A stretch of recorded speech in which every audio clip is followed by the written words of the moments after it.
Hello and welcome to HMG Network, broadcasting live from the Greater Washington, D.C. Metropolitan. My name is Freeman Singirankabo, and welcome, and for joining us for another Power Pack message of another Untold Stories from Rwanda.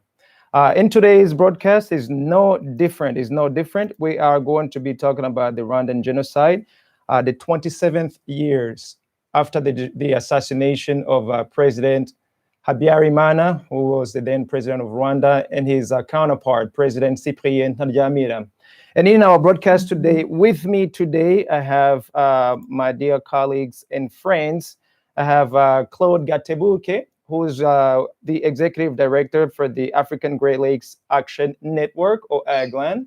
And we also have the then President Habyarimana's daughter, Mary Rose Habyarimana. And I just want to give them just a little bit of time or a little bit of a chance to introduce themselves and say hello. Oh, they're telling me that they cannot hear me. Oh, I am sorry, guys. Let me do it all over again because they have not been following. I was just introducing you that we have today with me in our studio, Claude Gatebuke, who's the executive director for the African Great Lakes Action Network, or AGLAN. We also have Habyarimana, who's the President Habyarimana's daughter. And without any further ado, I would love both Claude and Claude Gatebuke and Marie Rose to also say hello to our viewers before we get started. Can you guys hear me? Yes, now we can hear you. Oh, now you can hear me. Perfect. Marie Rose, would you kindly say hello to our viewers and just say a few words before we get started? And welcome, and thanks for joining us as well. Yeah, thank you for inviting me. I send my warm greetings to all the listeners, and I wish you all the best. Thank you, Marie Rose. Claude, how are you, buddy? Doing pretty good. Good morning, Freeman. Good morning, Marie Rose.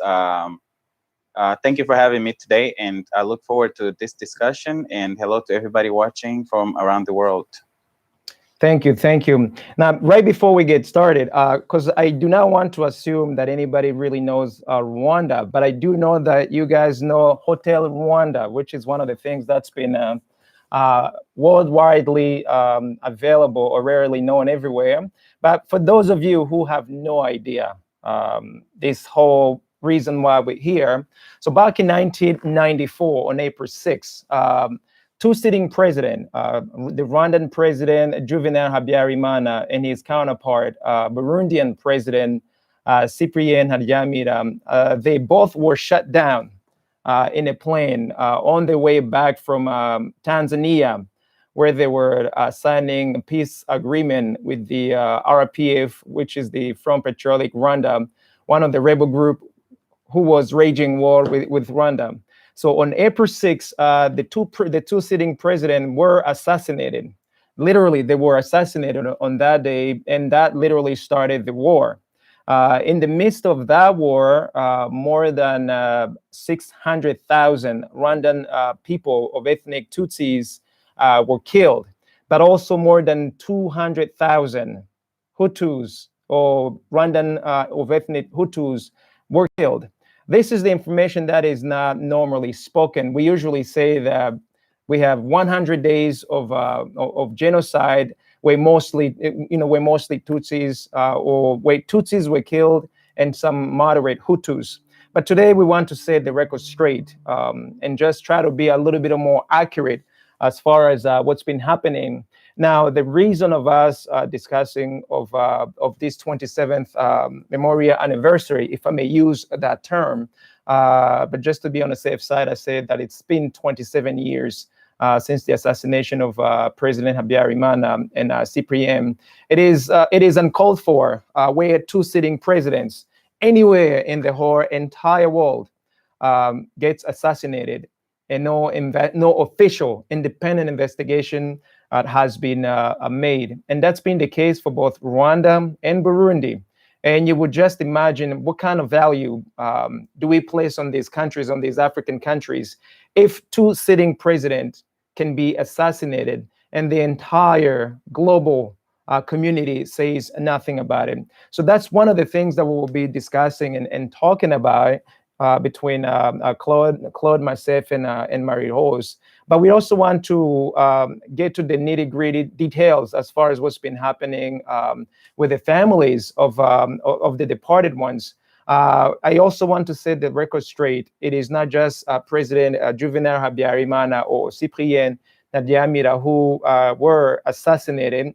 There were 10 other members on board that flight who were also killed. But without any further ado, since I do not want to, I don't want to speak myself or to just use this whole airtime by myself, I'd love Marie-Rose to come back in the conversation and give us a sense of a testimony. How has your family been dealing with the death of your dad? And our condolences also before we get started. Marie-Rose, please share with the audiences what's been like for your family, and what does this day, April 6th, means to you and your family. Welcome, Marie-Rose. Thank you. You can imagine losing a parent is not easy, but he was not only our father, he was also the president of the whole country. When it happened, we never thought this could be possible, that such a thing can be done, because he has been fighting for peace. People tend to forget that when he was assassinated, there has been war going on that had been launched from Uganda. For 4 years, the population was living the consequences of this war. And the war that was launched was they came to stop the development and the peace, because the country was living in a peace. And the problem that they put forward, launching war, was the coming back of refugees, but this problem was in the process of being resolved pacifically with the High Commission for Refugees. So the reason to take the weapons to launch war by force, it was really a deliberate choice they made, but there was other choices they could make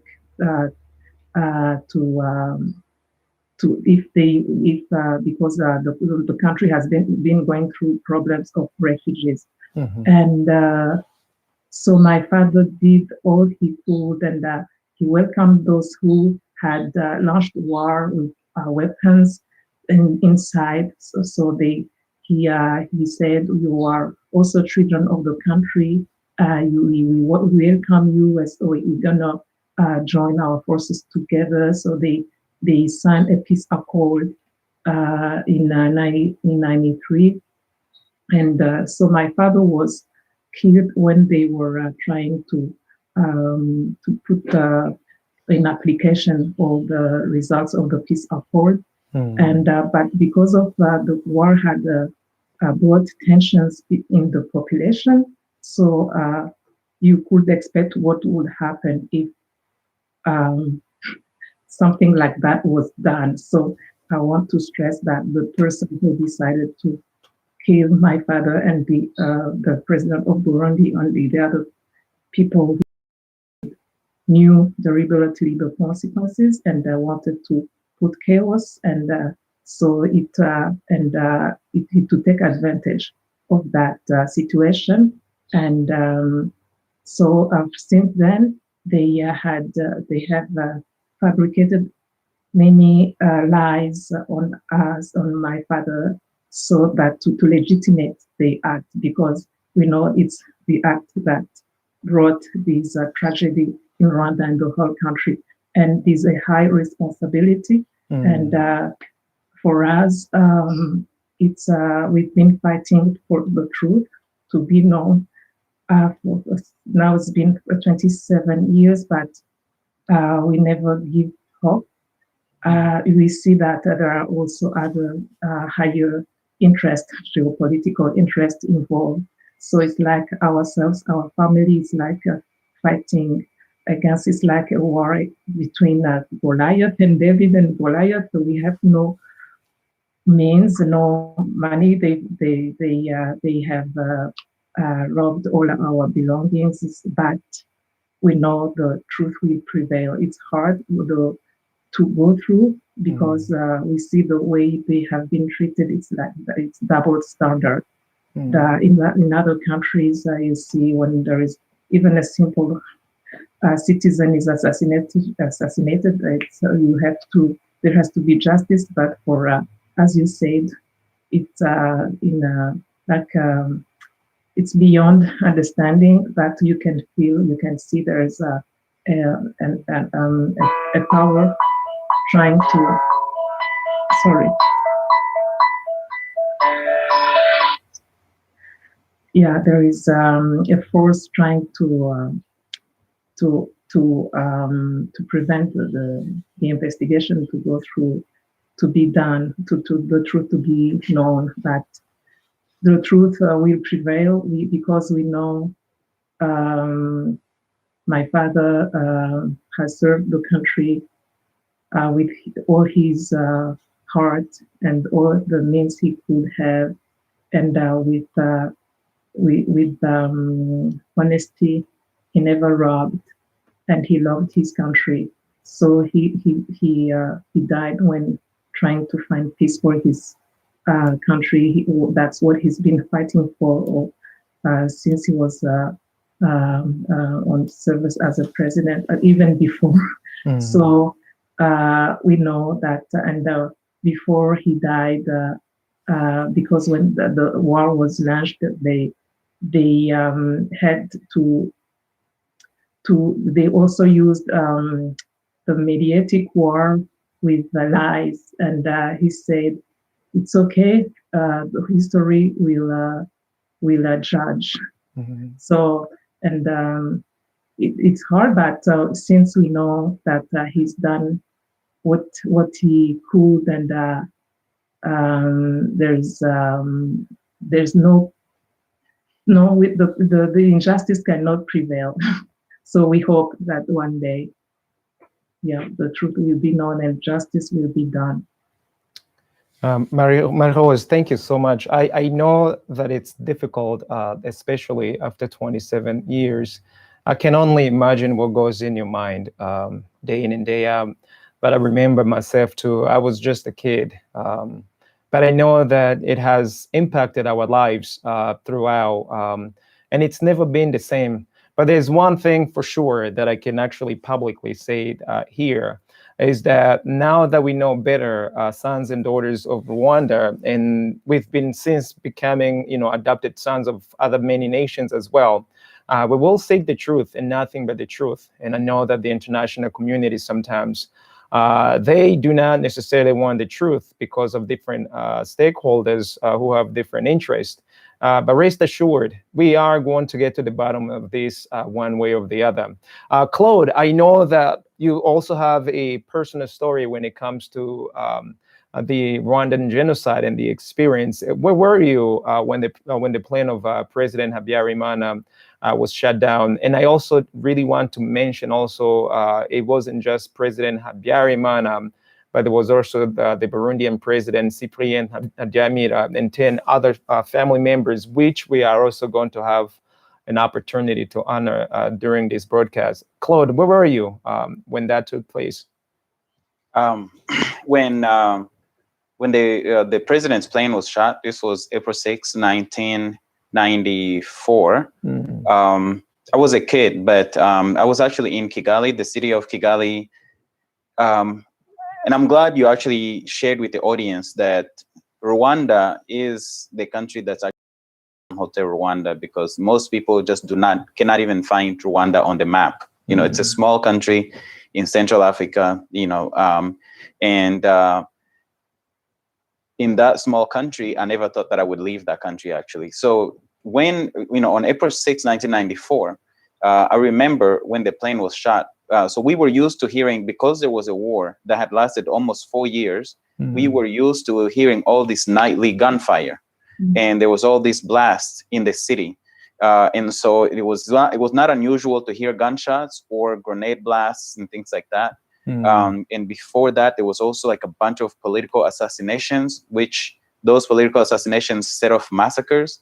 And before that, there was this rebel movement by Rwanda's president today, Paul Kagame, who led a Tutsi rebellion, a Tutsi rebel group that came and massacred people from the northern part of the country.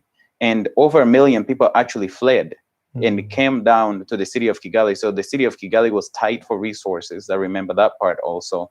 And the other thing that was happening was so many political parties and political groups that used to, like, their young people used to riot in the streets. Sometimes we go to school, not know that we will make it back to school, back home. So all of these stuff, all these things were happening.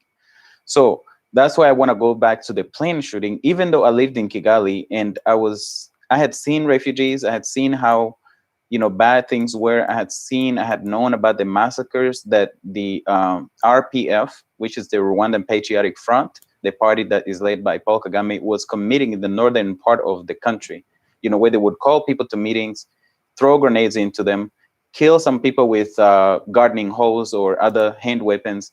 I knew about all of these things. I had heard about these things, but I just never thought, other than hearing these grenade blasts and the nightly gunfire and seeing the riots in the street, that the war would touch us. So April 6, 1994, at 8, sometime around 8 p.m. or a little after, there was 2 explosions that were so loud. They were unlike other explosions that I had heard before.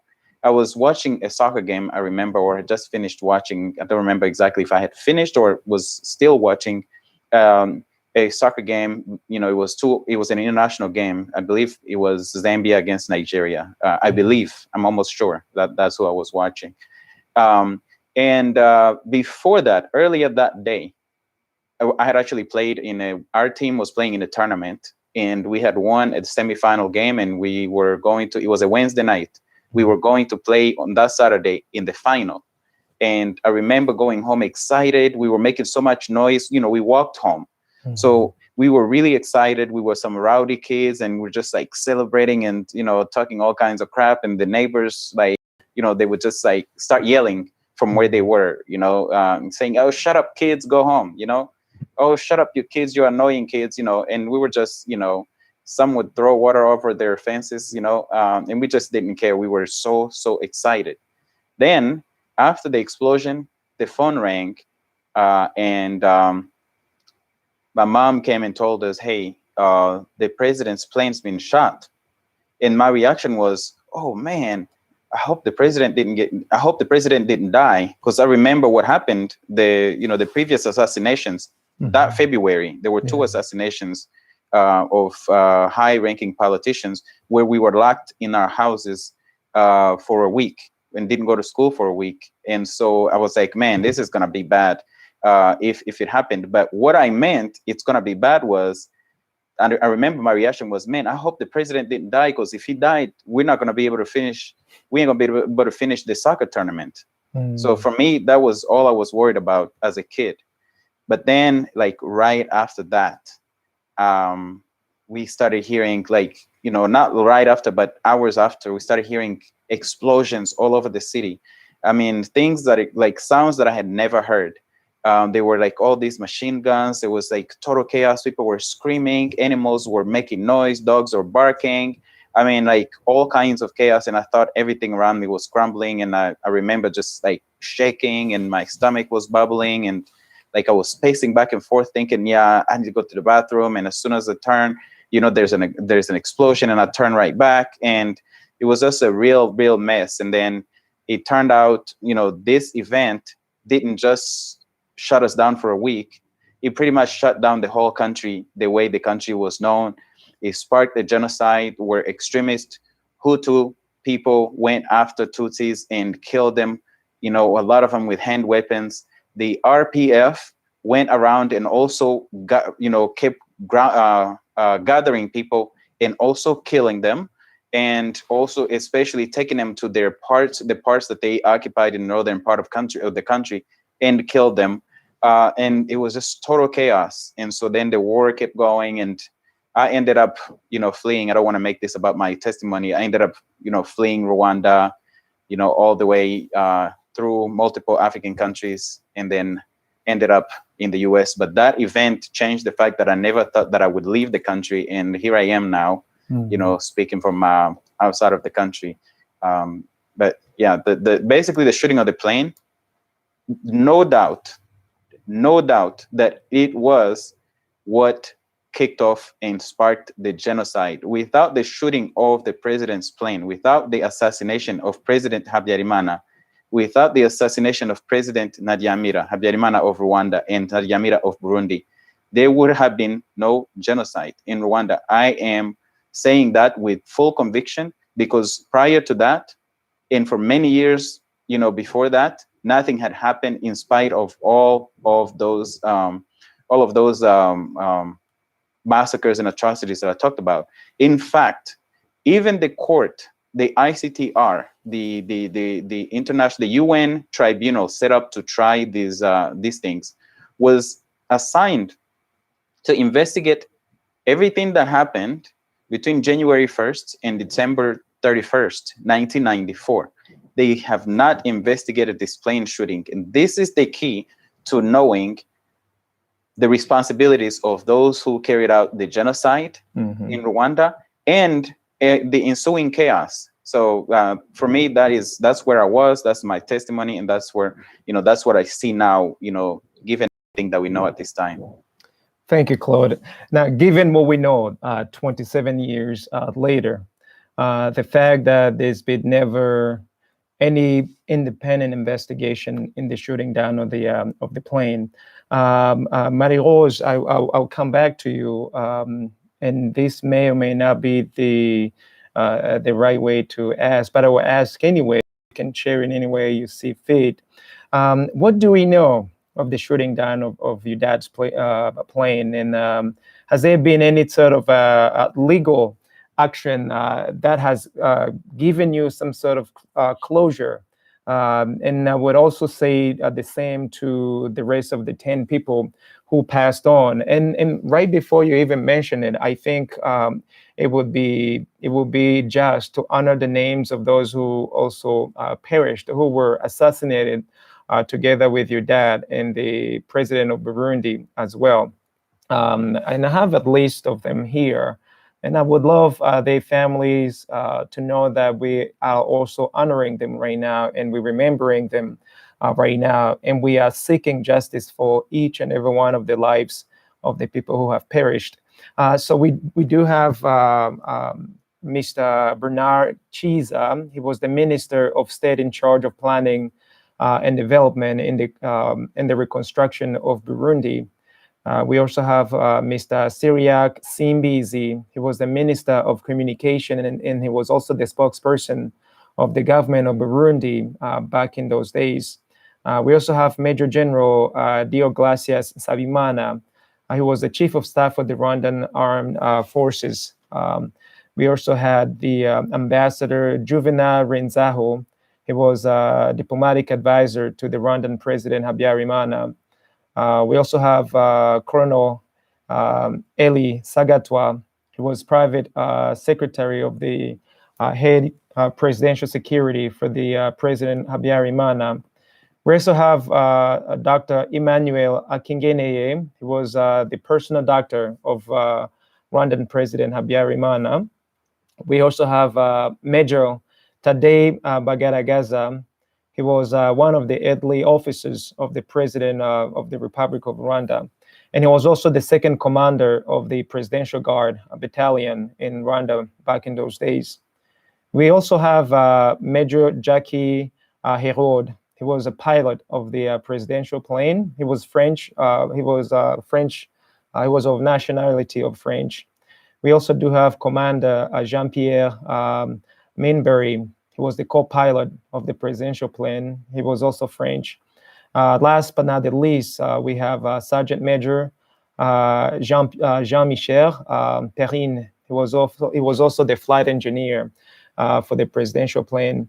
And we want to pass on the condolences to each and every one of the departed ones, as well as their families during this difficult time as they remember on the 27th year of the passing of their loved ones. Coming back to you, Marie-Rose, what do we know today as far as your family of the shooting down of your father's president, of your father's plane?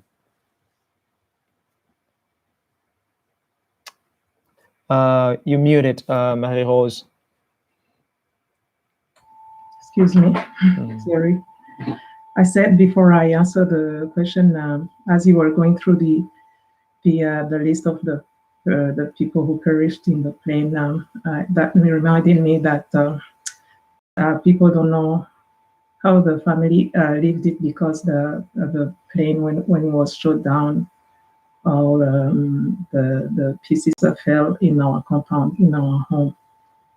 And there were my younger brother, my younger sister, my mother. It fell because our home is in the line of landing of the airport. So my family, my brothers they knew when the sound of the plane of my father, when he always came home, they knew the sound. So when they heard the sound, they said, "Oh, Dad is coming home." So they went out to just check the plane as in the phase of landing, and they saw everything. And after that, all the pieces fell in our compound. And I was in Canada. I had come to study in Canada, and I don't know. It's I guess it's I don't know if they say that in English. Telepathy. Yeah, telepathic. Okay, yeah. So at that moment that it was happening, I felt like writing to my father. And as I took the paper and pen and the paper to write, I said, okay, actually it will be faster to call. What if I called? So I just called at the moment it was happening, and I talked to my brother. I said, "Oh, Marie-Rose, how did you learn that? It's just happening." I said, "What?" And he told me, be strong. Yeah. I'm so sorry, Marie-Rose. And so they had to go pick up all the pieces of all the bodies, and afterwards they were evacuated. And all the families of the people who were on the plane also, they came, so the direct members of my family were evacuated, and that they were flown to France, and the others they tried to also to flee the war, as the RPF was advancing and taking the city. But as they were fleeing, there are many who were killed. As Claude said, it was chaos. Yeah. And also there's something we need to remind as well, because in the neighboring country, Burundi, there had been a Hutu president who had been killed 6 months earlier. And that is a factor that also made people mad, because he was the first Hutu president who was elected democratically, and he was killed. And so now, 6 months later, 2 other Hutu presidents are being killed. So it's a natural reaction. So when people say it had been planned, that's not true. The people who launched war and who killed him are the ones who planned all these tragedy. And as for the investigation, actually the only official investigation was made in France. So far, it was because we had been asking for investigation everywhere, and even in Rwanda, they never did. We've been writing to the UN for an international investigation. They never did, and also Claude mentioned it that the UN tribunal set for the judgment of all what happened in Rwanda for the whole year of '94. That was set in Arusha. It was, I think, it is the key, the first. The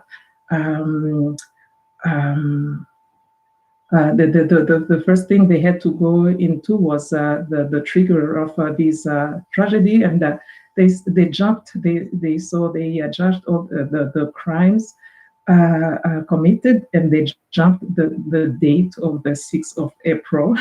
Yeah. So it's like what is it for serving for? If they want justice to be done, they have to go to the source, the origin of that tragedy. So it's the only official investigation was in France because the pilots of the plane were French citizens. So the families of it's the only way that could launch an investigation. So they asked, and there was an investigation launched, but there are also, you see, there are forces of political interest that come to stop. So far it's hard to explain but it's so far you can see there are many obstacles and barriers and to prevent the truth. But there are testimonies and revelations, many people who know that who did that, but because of diplomatic and international geopolitical interest, so they like, it's like, okay, we don't mind, we don't care about those presidents, sitting presidents who have been killed, even if they are killing trigger the genocide. We want to give that importance because we have other interests. So, but we are still fighting. It's not really over. There's been a dismissal because it's been a long time, 27 years later, but we made an appeal. So actually, when the French family asked for an investigation, all the other families of the people who were killed in the plane joined the case. So that's the only official case that is known, and it's not finished yet. So we still have hope. Knowing that I live in the United States and I'm also a U.S. citizen, I have gone through the history of the United States when it came to assassinations, and there've been several attempts to assassinate each and every one of the presidents who's a sitting president. And the last successful assassination was President John F. Kennedy. He was assassinated. And I could not have imagined the whole entire United States government spending several years without investigating who has killed President John F. Kennedy. And it is shameful, not only to Rwanda, to Burundi, to African nations, even the entire globe, that two sitting presidents get assassinated. And the only thing that is actually put forward and put forth is the international interest. Never mind the lives of the 12 people who were on board of that flight. And up to this very moment, we call ourselves democratic people, democratic nations. But what is so democratic about the injustice that's been done to each and every one of these families?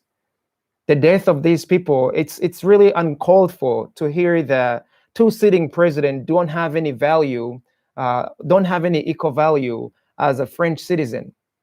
That's for me what I get out of it. And this has nothing to do with racism or anything. I'm just wondering, how is it that a government, a nation that's been friends with another African nations, how is it that they can actually completely ignore the fact that two Hayes have been assassinated, and the only interest is just the only interest is to secure the corporate the international interest in those countries. Claude, I also want to redirect the same questions to you.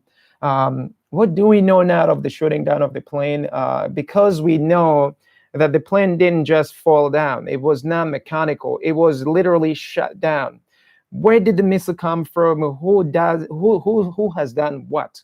And how is it that 27 years later, we still struggle to figure out who has done what? Where's the black box anyway? Any news about the black box, and why can it be put in public?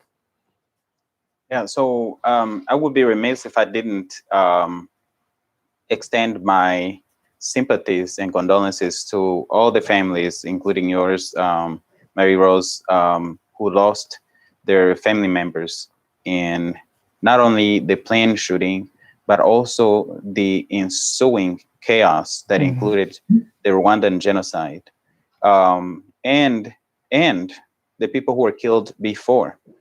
And since then, the consequences have extended beyond the borders of Rwanda. So I want to extend my sympathies also to the millions of Congolese people who have been killed, to the thousands of Burundian people who've been killed, and many others across the globe who've been killed as a result and as part of this whole, as a result of this assassination and all the ensuing chaos.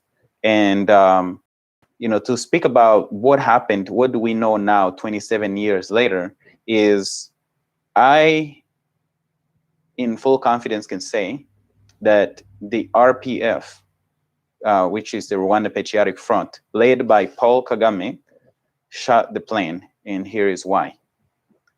And they started the genocide by shooting the plane and killing those two presidents.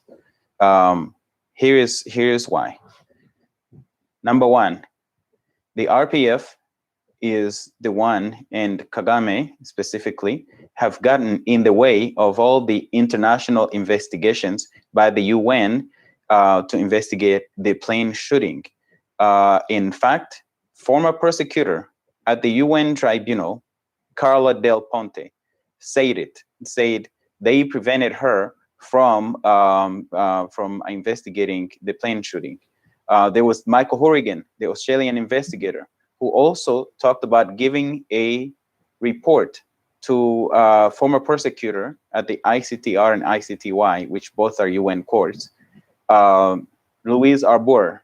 She's Canadian, and Mary Rose, you live in Canada, so you might just go knock on her door and ask why she stopped that investigation. But and these people should be asked these questions. She liked the investigation, the report, and then she shut it down. So that's two things. Where the RPF, the other thing is the RPF refused to cooperate with the court when they said that they would investigate the crimes committed by the RPF, including the shooting of the plane.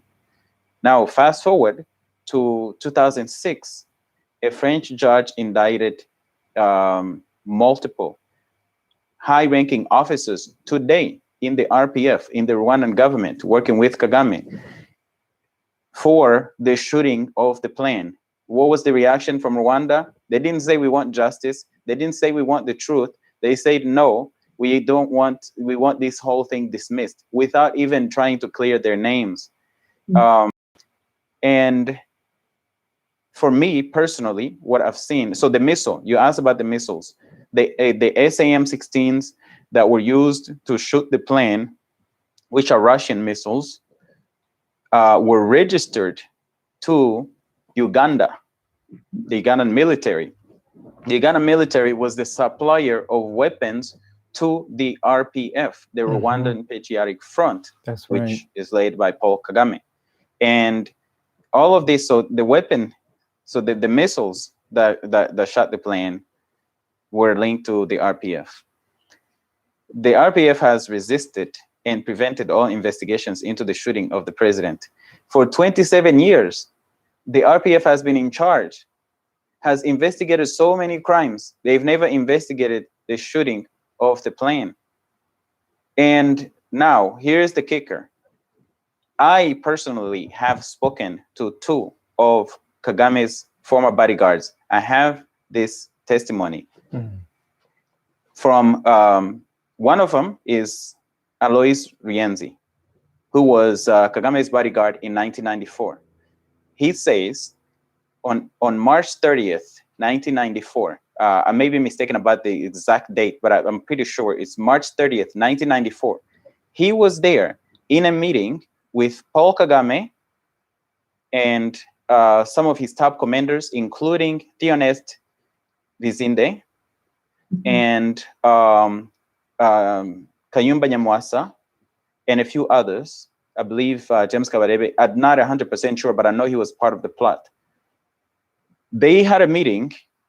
Theonest Vizinde pulled out a map and showed them and said, and showed them the placement of the missiles, where they should place the missiles.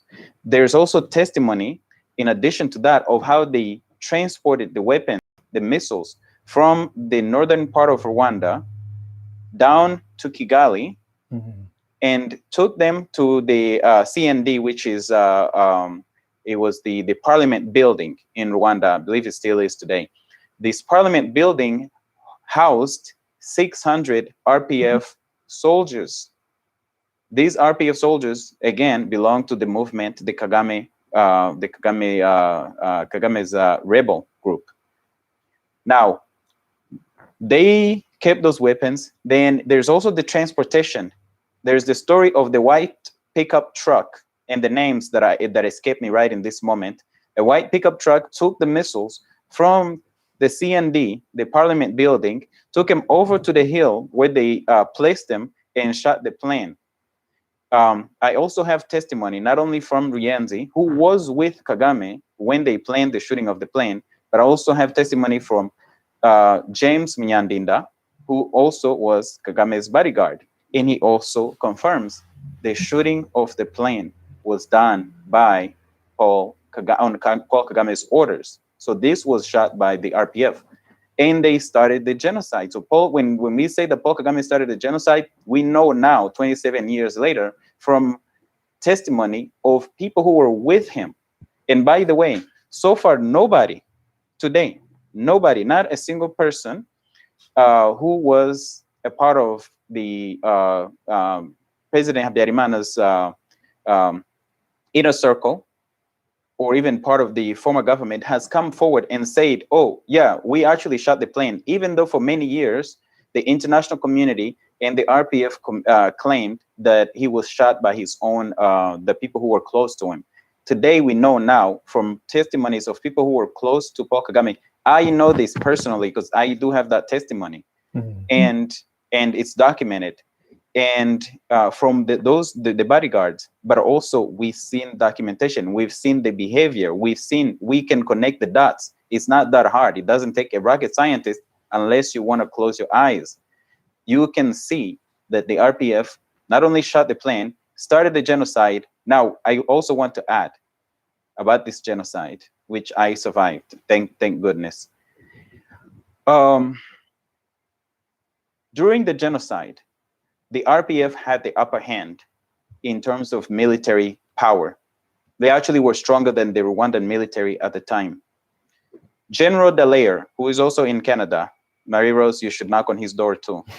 General Dallaire says in his book, And he's very favorable to Kagame. He's defended Paul Kagame in many times and has sided with that side of the story. But he said, there was attempts to negotiate, but the RPF did not want to negotiate to stop the killings of civilians. Then he asked Kagame, can you fight quickly, win the war, and stop the killing of civilians? Kagame said, we will do it in our own time. Further, beyond that, he said, and he said, but too many people are getting killed. And he said, no, there's got to be sacrifices. So Paul Kagame himself said sacrifices. That the Tutsis who were being killed were sacrifices.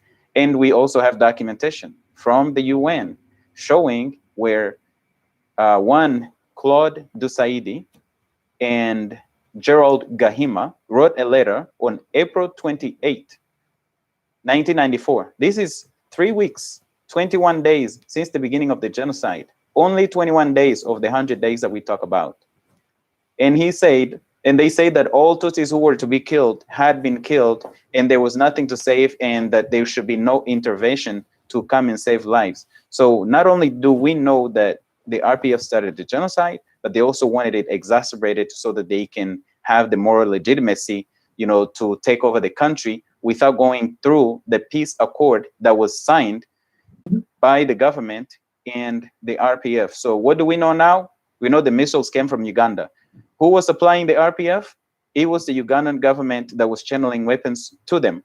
And who's testified about the planning and the shooting of the plane? The bodyguards, Paul Kagame's own bodyguards. Now, lastly, there is a book that just came out. It's called Do Not Disturb by Michaela Wrong. In that book, I don't have the exact page, but I actually have a sticky note on that. When former intelligence officer, Karegeya, I'm forgetting his first name, Patrick Karegeya, when he left Rwanda, he went to the British embassy in Uganda, and he told them, Patrick Karegeya, that he was a part of the team that shot down the president's plane. And, I'll give you the page number in a little bit, but there we have it. So many people within the RPF have confessed to being a part of it or seeing it or, have given evidence, yet the international community has looked the other way. The RPF has pretended this crime never happened. And so many people think we can deal with the Rwandan genocide without actually answering the question of who shot the plane. And no way. Whoever shot the plane is very responsible of this genocide. And for me, there's no doubt that it was the RPF. Claude, thank you so much for that innovation. You sort of actually even entered my next question that I really wanted to ask the both of you. And I will redirect right back to Marie-Rose. What's been the lasting impact? What's been the impact? I will start with your family, because right now you're actually giving us a fraction of testimony of what you've been going through as a family. But what's been the impact on your family? And then what do you think the impact has been on the Rwandan on the Rwandan community, the regional, even on the international side? That's one of the questions. The second question that I'd like you to sort of like also entertain: what's been the international response on the on this whole horrific, almost like a deja vu, sort of like gone bad dream? What's been like for you, Marie-Rose?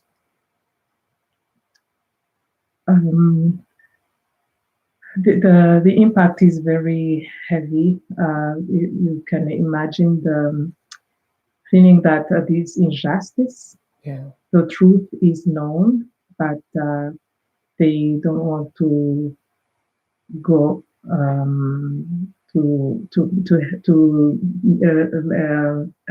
make a way in a way that justice is rendered. And you feel like you're not valued. You feel they make you feel like you're not worth living, or the life of our parents and also the lives of other people who died because of that assassination. It's not valued. Actually, because they had to use these lies to take power. It's like now when you leave this such a horrible act, you let it go unsolved or unjudged. It's like inviting other dictators and to do the same way. So do what they did, do the same way as the RPF took power. And it's like encouraging when they say it's so there's always this message they say, never again, never again. We have to make sure that these things never happen again. But what are they doing? The ICTR, this tribunal they set for to judge the crimes, it was put forth with the intention to end injustice and make sure these things never happen again. But what they did is just aggravated the situation. Because they judged only one side, and as Claude said, we have all the evidences are there, but they don't want to consider them, and even by judging Hutus, because when at the beginning, before those people were they came to give testimonies, they wanted to say that it was extremist Hutus who shut down the plane to be able to commit genocide. And when they were being judged, if it was really Hutus, they would have also, because the ICTR never managed to prove that it was planned, that the genocide was planned by Hutus. Since it was not, the results, the conclusion is not going in the way they want, they keep on judging those Hutus, but they don't now go in the deeper and go and denounce those who made the real plan, because actually a plan was made, but they stopped the wrong people. Right. They launched the war. They had that plan to take power at all price, even sacrificing people because himself. That's right. So that was the sacrifice, and it was already planned ahead in 1990 when they launched war, and the assassination was part of their plan because nothing had to stop them. They had to take power at all price, and now we know that they are taking advantage of that, and now since they are being applauded, and I see it's like giving example how it's a pity that in Africa they can allow to put on power people they are using to exploit. Right. Or behind this, people tend to forget. Behind this, there is a there is the rich, the underground rich is that in that region they are exploiting. So if the UN and the international community had not supported this regime, it would not have happened.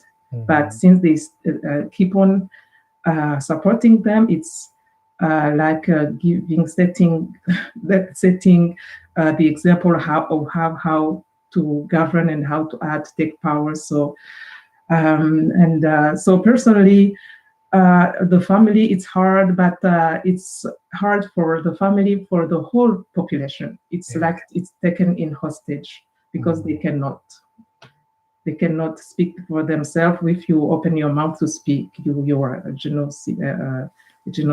So it's hard. It's hard to bear, but when you have you're nothing to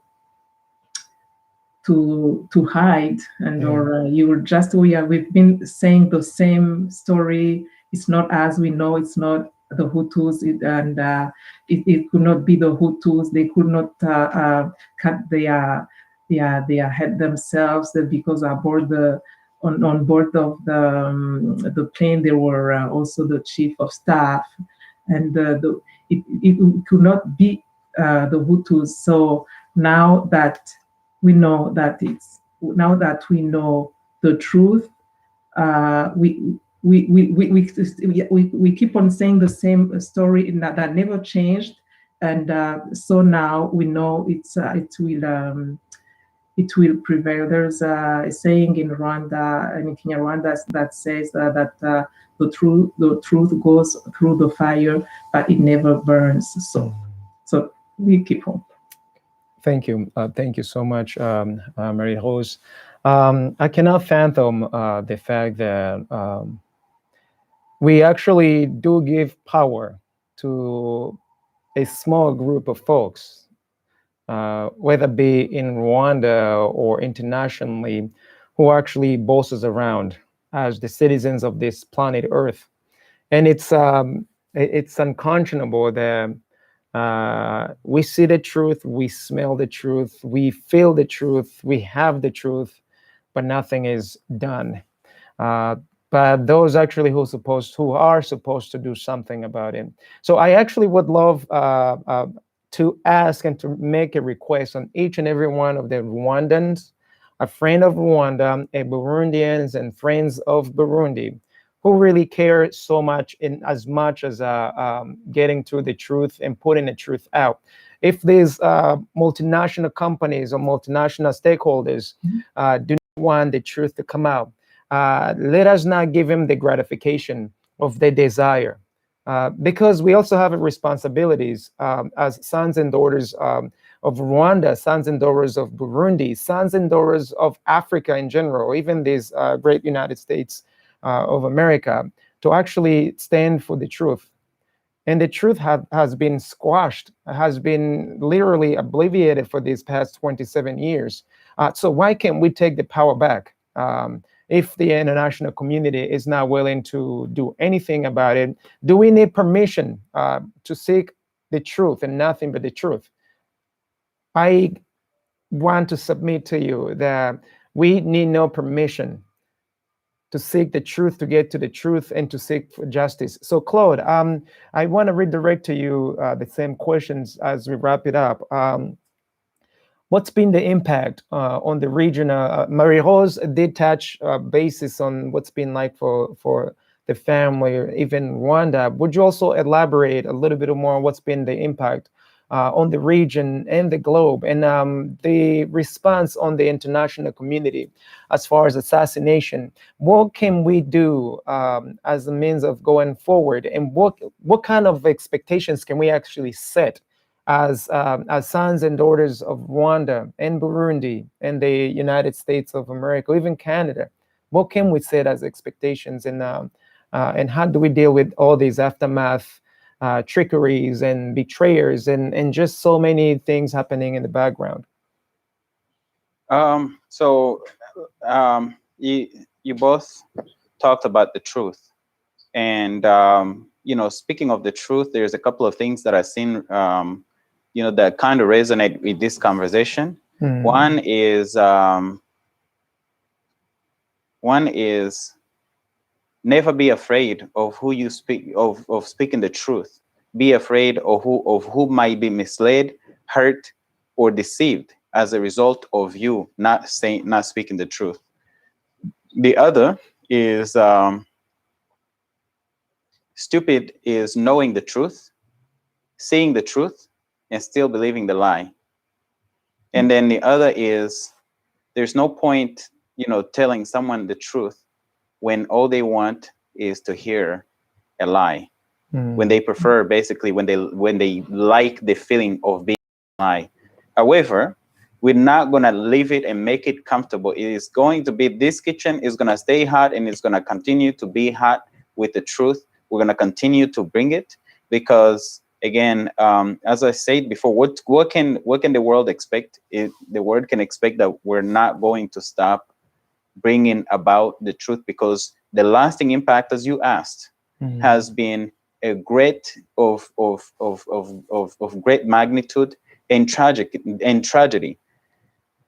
What's happened since the shooting of this plane, since the assassination of the two presidents, was a genocide in Rwanda. There was war. There were atrocities. There was a refugee crisis. There's been the invasion of the Congo, and there has been about 10 million people killed as since and as a result of this. And so the perpetrators must be held accountable. Absolutely. No doubt it has to happen. And it's going to start with us making sure that the truth is known, and that the world actually knows, and that the world understands, and the world is aware. There is a saying by somebody who really, really inspired me. His name is Frederick Douglass. He was an American, an enslaved African in America who was a great abolitionist. He said, "Power concedes nothing without a demand. It never did, and it never will. Find out just what any people will quietly submit to, and you have found out the exact measure of injustice and wrong which will be imposed upon them. The limits of tyrants are prescribed by the endurance of those whom they oppress." So, all that to announce that the endurance we have and determination that we have to make sure that the truth is known and that justice is served it has there's no end to it. So we are not going to run out of endurance. We're not going to run out of stamina. We're going to continue to push, because not only do we believe it's the right thing to do, we know, like, spiritually, it's also the right thing to do spiritually. Bring about the truth, bring about justice, make sure that people actually live in everlasting peace. We cannot look away as 10 million people, are killed, as 6, 7, 8 million Congolese are killed by Rwandan people, and do nothing about it. And thank goodness what's happening today, I believe justice and truth is going to come to Rwanda through the Congo. With what's happening today with Dr. Mukwege and the work that he's doing on bringing about justice that's documented in the UN mapping report, is going to surely bring to justice some of the perpetrators of this injustice in the whole region. So those who shot the plane, and I called some of the names, like General James Kabarebe, Paul Kagame, who's an advisor to Paul Kagame, General Nyamwasa, and a whole bunch of others who were part of this whole plot, are also a part of those who committed and led these massacres. This genocide, multiple genocides committed in the region over the last 27 years. And the world cannot sit there and watch. But guess what? We cannot be quiet. We cannot back down. We have to speak up. We have to continue pushing, because as we push, we can see that things are going to change eventually. They banked on silence. They banked on these things happening in the dark. And what we do is shining light on these atrocities. And the more light we shine on these atrocities, the more the world understands. The more, for example, the American public understands that, and the Canadian public, Mary Rose, again, speak to your Canadians, and every Rwandan living in every country that is a donor nation, we have a responsibility to inform the world, to inform these countries, hey, we do not want our money being used to go and assassinate our relatives. We do not want our money being sent to be used to massacre neighbors. We do not want this, our money, our taxpayers' money, sent to brutal dictators like Paul Kagame, like Museveni, like Kabila, others in the region who have destroyed so many lives. And we have a responsibility. This isn't only for Rwandans, but this is for everybody with a conscience and everybody that understands it. But people will not know this until we speak up. And speaking up, we are going to, and we're not going to back down. As Frederick Douglass said, power concedes nothing without a demand, and we are not backing down. So that's where it's going. But the lasting impact has been impunity. People getting away with crime, people getting away with murder. And what's happening now, what we're doing now, and what we've been doing for years, which, you know, as we can see, things are changing, is we're making the world aware, and we are pushing, and eventually justice will be served. And that's the way I see it. Cool. Thank you so much. It will be a remiss I want to mention something. And for those of you who are not very good in math, I want to plead that you take your calculator out. The Rwandan population at the time, specifically the Rwandans of the ethnicity of the ethnic Tutsi, according to the United Nations estimation, there were no more than 700,000 at best, between 600,000 to 700,000 people. Today, the official narrative in Rwanda claim that we have 1.6, a little bit over 1.6 people killed during that time period. If, take your calculator out, I really plead with all of you, if the statistics shows that they were not more than 700 at best, the record shows between 600 to 700, 600 to 650 actually, to be a bit more accurate. The rest of those folk, who are they? There's been a talk of the double genocide in Rwanda, the genocide against the Hutus as well as the genocide against the Tutsis. But the official narrative have been shying away of speaking out the truth, even though recently the Rwandan president, Paul Kagame, has said that now there's an acknowledgement that many Rwandan people of ethnicity Hutu were also killed. And I want to ask of you, 1.6 million people minus let's say 700,000 people, what do you get? That's one of the questions that I really want all of you, the international community, to marinate on and to think about, because we are going to speak the truth. We are going to seek the truth, to bring the truth to light. And we are all going to ensure that each and every one of these families that have lost their loved ones do get justice. Last but not least, we have a common enemy, and that is time.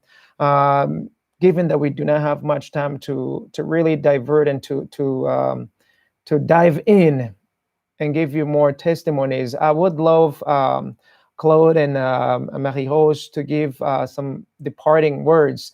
But rest assured that we are going to take this whole entire month, even the following month, speaking of giving out testimonies.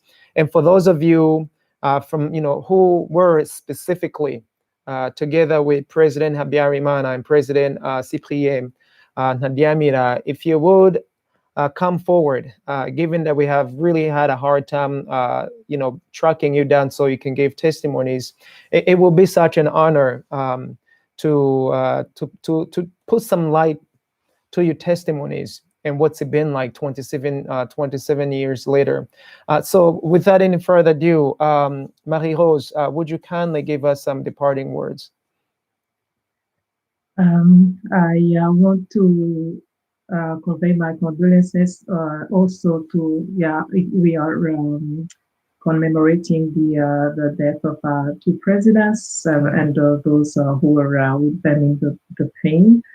But there are other people who have died before because of war, and many more who died as a consequences. So my condolences, my sympathy to all those people, because they lost their beloved ones, and on top of losing their beloved ones, they have not been allowed to mourn because there are some part of people who are allowed to mourn and others not, but they cannot prevent us to mourn, to remember our loved ones. So we carry them in our hearts, and they are the ones who give us strength to go on. And so, I am with them, and also I would like to thank you to give us this opportunity to let the world people know. People need to know what's happening, because don't follow the media, the mainstream media, because it's used also the money talks. So if there's the power of money, people who have the advantage of the truth not to be known, keep on stealing money in those media to propagate lies, but the truth is making its way slowly, and we never stop on asking for the justice to be served, and for the truth to be known. And also we are speaking out for those people in those back in the country who are, I say, who are being taken as hostage, are not allowed to speak out. So we are also speaking for them, and we hope for a country, that region of peace, because the country I grew up in was a country that was my neighbor was my friend, and I had no more value than my neighbor, my counterpart. So that's, I am hoping for a country that the citizens don't feel like they are prisoners in their own country. Yeah, that's what I wish. I hope we will get.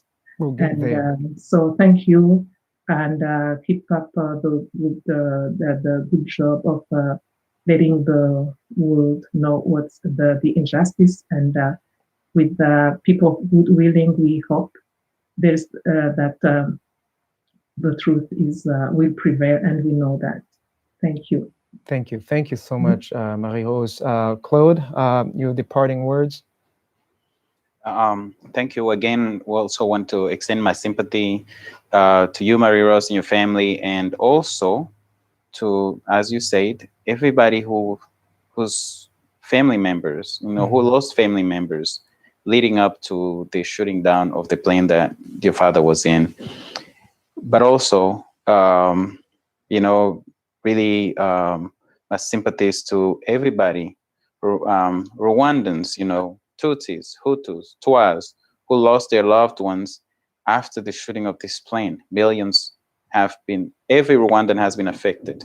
And I keep saying, every Rwandan who was in Rwanda in '94 was a civilian, unarmed, not fighting, not causing chaos, is a survivor. So I just want to also, send my sympathies to all the survivors and everyone that's lost loved ones since that shooting of that plane, because it's been tragic, not only for Rwandans, but also non-Rwandans, Burundians, Ugandans, and especially the Congolese people. And I want to end this on a message of hope, just assuring everyone that we will never back down from pursuing justice, and that we are going to get it.